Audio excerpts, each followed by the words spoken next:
Firstly, my thanks to Chief of Sri Lankan Navy for his initiative in convening this most important forum for us to exchange ideas on maritime partnerships and how we cooperate on the global maritime commons.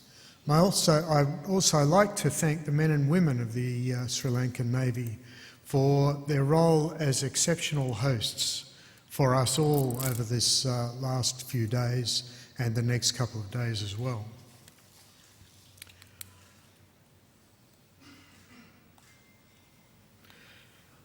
A fairly typical slide, perhaps with a slight adjustment by longitude, but really what we've been talking about since we started this morning.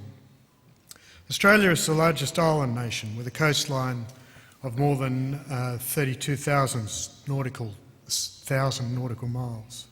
Our maritime tradition and dependency is evident in the nature of our trade, our livelihood and the way we communicate with the world. 10% of the world's ocean sea trade passes through Australian ports. Indeed, our shipping task is the 5th largest in the world. For a population of only 25 million, that's extraordinary in itself. We rely on the sea for 99% of our exports and for a substantial proportion of our domestic freight. And 95% of our communication comes by undersea cable, not by satellite.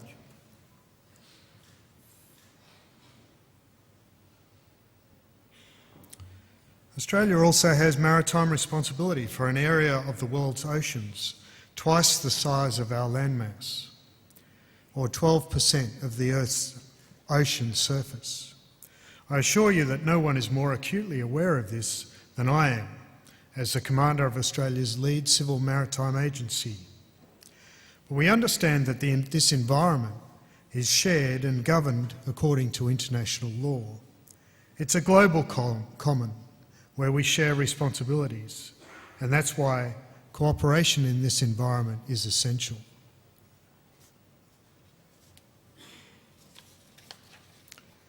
More than ever, maritime security situation in our own region is drawing global attention. Firstly, hijackings and maritime robbery in Southeast Asia remain a problem, with a trend towards armed attacks and the hijacking of small coastal tankers. Piracy and sea robbery continue to pose serious challenges for maritime law enforcement in the region.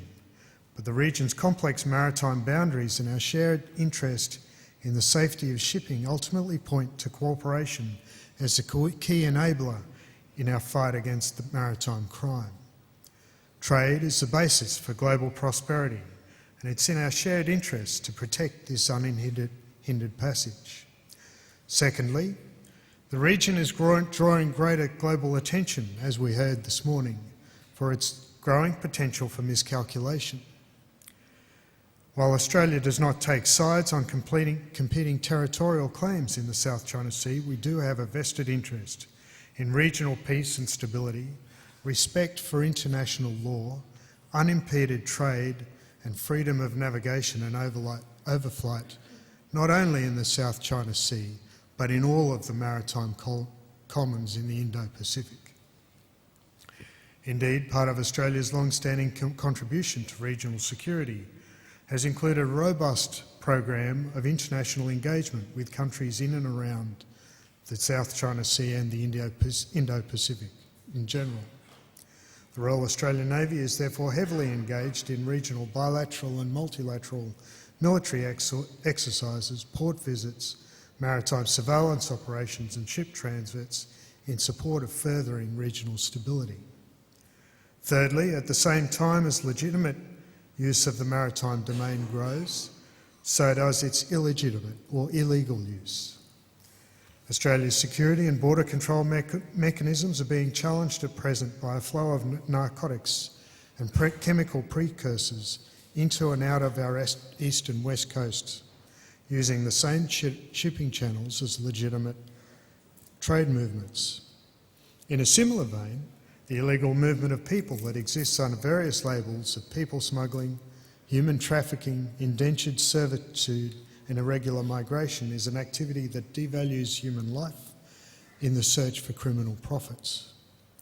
Transnational crime syndicates transcend national boundaries to exploit poor governance in search of profit. In seeking to differentiate the illegal from the legitimate, we're reliant upon international cooperation.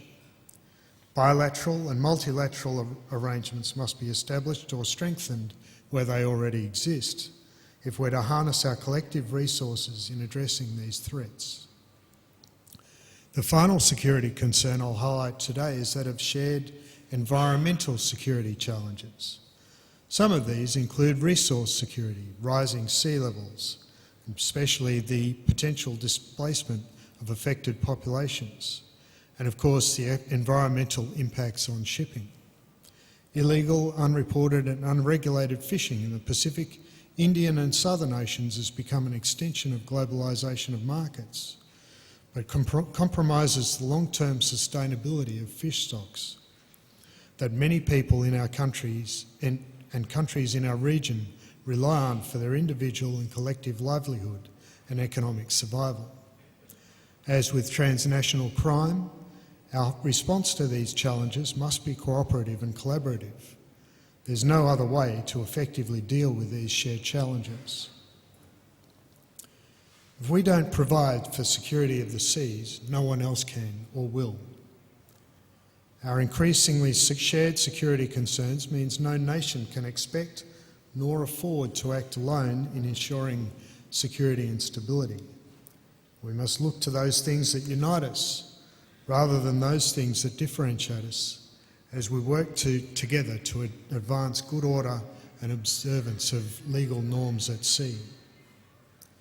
Together with bilateral exercises and operations, our maritime security architecture is shaped and reinforced by regional maritime forums which build cooperation and agreement, security and stability, including dialogues such as this.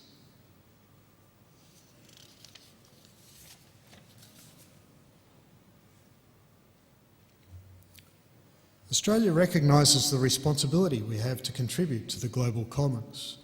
I know that the countries represented here today share common interests in the maintenance of an international system based on the rule of law, supported by dialogue and cooperation, and a transparent approach to strategic interests, particularly in this domain.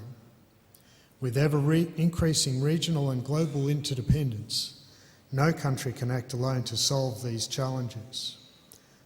The concept of working together to achieve good order at sea and protection is not new, but cooperation increasingly is becoming our normal mode of operation.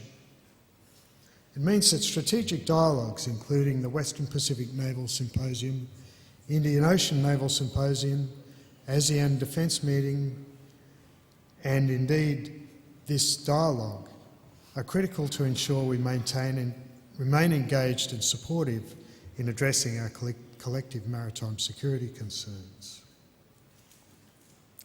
Australia's own commitment to promoting greater engagement and collaboration with our international partners is reflected in our most recent Defence White Paper.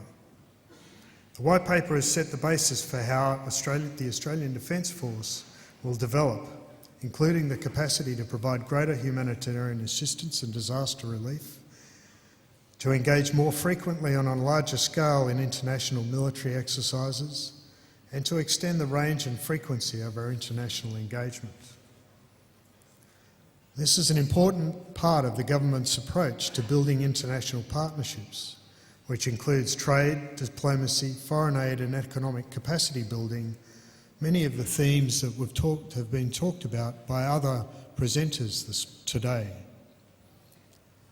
As part of this, the Australian Defence Force will increase investment in international engagement over the next 20 years to help reduce the risk of military confrontation, build interoperability with key partners, and improve the coordination of responses to shared international challenges, including terrorism and humanitarian assistance and disaster relief. Maritime cooperation is indispensable, as I mentioned, and it must be practiced frequently and routinely for it to be refined and enhanced. This is the essence of interoperability. The habits of cooperation are developed over many years, and it's time that builds relationships and trust, which in turn enables more effective and rapid cooperation. Australia and our Navy is committed to these multinational maritime arrangements and to every other opportunity we have for cooperation. Our obligation is to ensure that we advance our work together to maintain good order and justice at sea. Building mutual confidence through transparent and predictable maritime arrangements helps overcome the risk of miscommunication and miscalculation.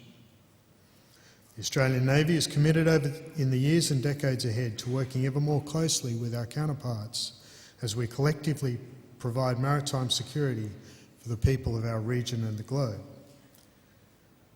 We've got opportunities to build the habits of cooperation through routine activities, not just when emergencies occur. The next decade presents us all with expanded opportunities for building capability and partnership with others. Technology enables us to be interoperable as never before. In practical terms, we must seek every opportunity to exercise and work cooperatively at sea. We must take every advantage of chances to prepare collectively for the challenges that might confront us in the years and decades ahead. The choice to cooperate and collaborate, to collectively and consistently maintain good order at sea, is a choice to preserve and promote the security and prosperity of all of our nations. As an example of successful collaboration, I'll briefly discuss an issue concerning Australian involvement in dealing with a regional civil maritime security incident, which highlights the importance of both interagency and regional cooperation in response to civil maritime security threats. This group of fishing vessels operated under the direction of a criminal syndicate in Europe to conduct illegal Southern Ocean fishing until last year. While their activities were known, interdiction while in Australia's southern waters had proved to be problematic because of the distances involved. We adopted a different strategy in response to this threat, involving both Australian government agencies and our regional partners. On the 26th of February 2015, Border Force vessel Triton boarded and searched the vessel Kunlun west of Cocos-Keeling Islands in order to verify that vessel's flag state. The Kunlun was boarded under Section 21 of the Australian Maritime Powers Act and consistent with Article 110 of the United Nations Convention on the Law of the Sea. Information gathered in the course of the boarding was used by our Fisheries Management Agency to request countries inspect and investigate the Kunlun as it entered port. Following its arrival in March of 2015, Thai officials in Phuket detained the Kunlun after it attempted to enter the port under the name Taishun. The vessel was detained with 182 tonnes of fish cargo embarked and an estimated worth of over $4 million Australian dollars. Investigations were commenced at the time by Thai authorities. On the 8th of September, the Kunlun departed the port of Phuket without authorisation of Thai authorities, with the same load of toothfish on board. In January of 2016, the Kunlun was located in Dakar, Senegal, and it's currently under detention while local government and international officials conduct investigations into the vessel. The vessel has been renamed the Asian Warrior and is flagged to St Vincent and the Grenadines. On the 22nd of April 2015, Triton boarded and searched the IUU vessel Purlong, 1,900 miles west of the Cocos Islands. Again, the Purlong was boarded on the basis of a flag state verification boarding. The information gathered in the course of the boarding was referred to our Fisheries Management Agency, and that information was shared with regional nations, in an effort to deny port access to this vessel and, where possible, detain and prosecute those involved in its operations. In May of 2015, the Malaysian's Maritime Enforcement Agency detained the Purlon as it sought to offload its catch near Pulau Lima in the southeast of the Malaysian peninsula. On the 5th of August 2015, Malaysia confirmed that the prosecution of this vessel for offences under the Section 15 of the Malaysian Fisheries Act was successful. The Malaysian court fined the master and the crew $600,000 Australian and ordered the forfeiture of the catch, valued at approximately $1.8 million. Similarly, the IUU vessel Viking was boarded by Border Force vessels on the 25th of September last year for the purpose of conducting, again, a flag state verification boarding. Viking is one of 6 IUU vessels known to operate in Southern Ocean, and in April of 2015, the master of the Viking was found guilty of fisheries charges in Malaysia. The Viking was apprehended by Indonesian authorities and was sunk in March of this year. Thunder, a Nigerian flag vessel, was pursued by the Sea Shepherd Conservation Society from the Southern Ocean to West Africa, scuttled off the coast of Sao Tome and Principe. Songhua, an Equatorial Guinea flag vessel, again sighted by the Sea Shepherd Society in Cape Verde, as well as Yongding. Both have been detained under Interpol direction, and the syndicate leaders have also been detained and are standing trial at present in Europe.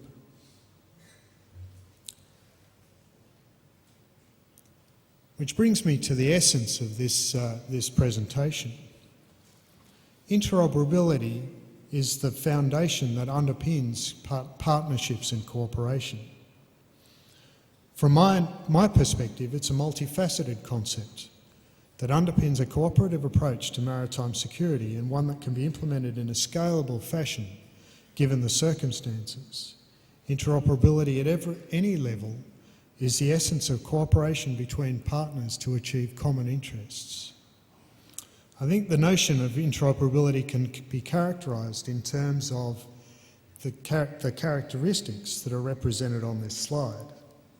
Firstly, trust, confidence and the respect in partners' abilities, a shared awareness and maritime awareness and shared interests, common arrangements, by which I mean alliances, information sharing agreements and treaties, or indeed protocols such as the Conduct Protocol at Sea. Common tactics, procedures and equipment represent the high end of interoperability, as does shared logistics support. And common qualifications and training and personnel exchanges build trust and respect, as well as the ability to cooperate at a tactical and operational level. To conclude, I'd like to observe that interoperability is the mechanics of practical cooperation as a scalable response, and the costs are relative to the circumstances and the missions. Interoperability, though, is the essence of realising the strength of partnerships in the maritime domain, and is the means to achieve safe, secure maritime activity for all who lawfully go to the sea.